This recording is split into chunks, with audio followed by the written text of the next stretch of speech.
এই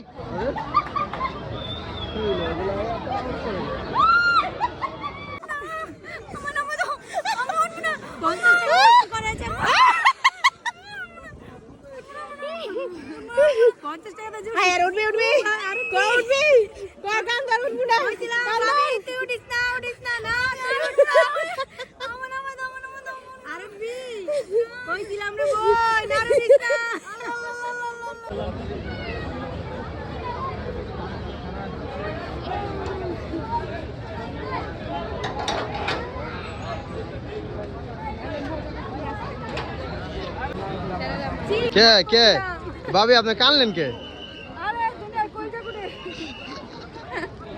ইশিতা ঠিক আছে, ইশিতা কোনো সাউন্ড করে নাই। তোমার ডর করে ভাবছু? তোমার ডর করছে?